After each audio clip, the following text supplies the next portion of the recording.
So Sharpsburg's the name of the town, Antietam is the creek. Of course, up north we name our battles for the creeks. The south, name them for the towns. So we can't even agree on how to name our battles, can we? Well, General Robert E. Lee of the South is making his first big invasion of the North. He knows lots of people in Maryland are sympathetic to the Southern cause. He's hoping, if they will help him, he can capture Maryland and then go on to Washington City. Well, then the war would be done and the South would be free. So Lee's got about 40,000 soldiers on one side of Antietam Creek. On the other side is our Union Army, Federal boys. We've got nearly twice as many, almost 70,000 boys, but we heard it was the opposite.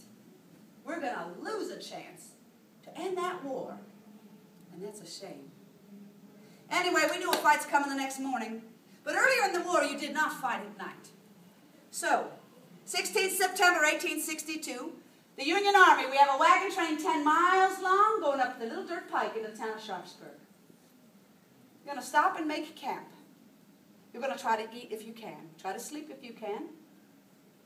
Write a letter home, which may be your last.